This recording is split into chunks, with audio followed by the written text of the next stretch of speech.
जिस संगठन को सरदार पटेल ने महात्मा गांधी की निर्मम हत्या के बाद दंगा, आतंक और अराजकता फैलाने के लिए बैन किया था, अगर उसी संघ का प्रमुख हमारे स्वतंत्रता संग्राम को, हमारी आजादी की जंग को, हमारी स्वतंत्रता और हमारे संविधान को ही नकारे, तो क्या आपको जरा सा भी आश्चर्य होता है? मुझे तो नहीं होता। मुझे दुख जरूर होता है और इस बात का दुख होता है कि इस देश में इस कदर नफरत फैला दी गई है, ऐसा माहौल बना दिया गया है कि आज मोहन भागवत जैसे आदमी की हिम्मत है कि वो इस देश की आजादी पर सवाल उठाकर ये कह सक रहे हैं कि हम 1947 में आजाद ही नहीं हुए थे। अच्छा, अगर आजादी नहीं मिली तो स्वतंत्रता की लड़ाई किससे लड़ी गई, क्यों लड़ी गई? रानी झांसी से लेकर भगत सिंह, राजगुरु, सुखदेव, अशफाकुल्ला खान जैसे लोगों ने अपने प्राणों की आहुति किसकी आजादी के लिए दी? लाला लाजपत राय ने कहां की आजादी के लिए लाठियां खाई? पंडित नेहरू ने अपनी जवानी के 10 साल जेलों में कहां की आजादी के लिए बिता दिए? किस आजाद देश की नींव रखी थी उन्होंने? सरदार पटेल देश में आए वापस वकालत छोड़कर किसके स्वतंत्रता संग्राम में शामिल होने, और किस आजाद देश में तमाम रियासतों और रजवाड़ों को उन्होंने जोड़ डाला था? बाबा साहब ने किस आजाद देश के लिए संविधान बनाकर सबको बराबरी का दर्जा दिया, और तो और महात्मा गांधी ने सत्य और अहिंसा के बल पर किसको उखाड़ फेंका था, किसको आजादी दिलाई थी? लाखों करोड़ों भारतीयों ने ब्रिटिश हुकूमत को किस देश से खदेड़ दिया था? हमारी आजादी, आजादी का आंदोलन, संविधान के ऊपर जो सवाल उठाए हैं मोहन भागवत ने, वो वस्तुतः देशद्रोह है।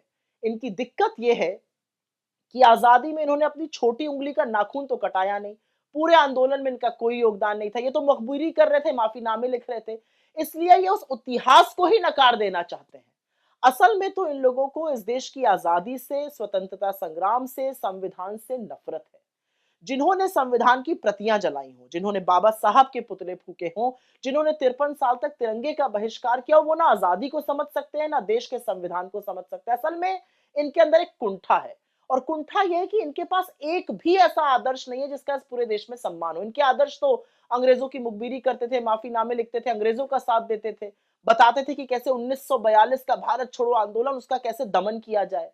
इनको आजादी से इसलिए भी दिक्कत है कि आजादी के बाद देश में संविधान बना, और संविधान ने उन सब लोगों को बराबरी का दर्जा दिया जिनका ये सदियों से शोषण करते आए थे। इनको अपच है कि कैसे दलित, पिछड़े, आदिवासी समुदाय के लोग इनके बगल में बराबरी से बैठने लगे, और अब वो इनका दमन सहने को तैयार नहीं है। वो तो संविधान में दिए हक को लेकर आगे बढ़ रहे हैं, और इसीलिए ये आरएसएस वाले आजादी, आजादी के महानायकों, कांग्रेस के योद्धाओं और आजादी से उपजे संविधान का विरोध करते हैं। और जब ये फंसे तो ये स्टेट शब्द के पीछे छिपने लगे। क्या गलत कहा है राहुल गांधी ने? बिल्कुल ठीक ही तो कहा है। हमारी लड़ाई पूरे तंत्र से है, उस स्टेट से है जिस पर पूरा का पूरा संघ काबिज है।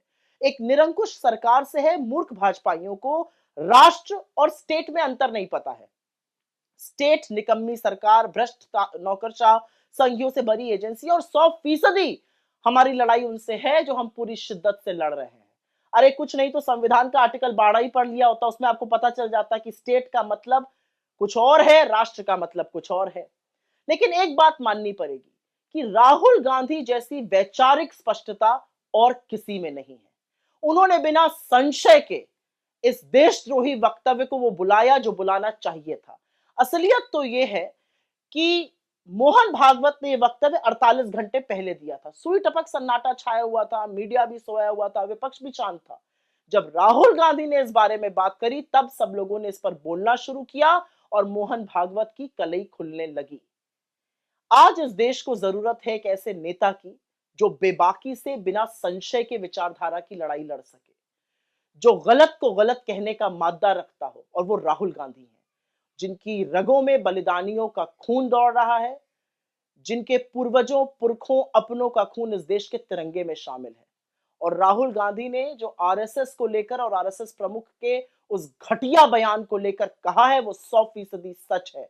इस देश की आजादी पर सवाल उठाना देशद्रोह है, उससे इतर और कुछ नहीं।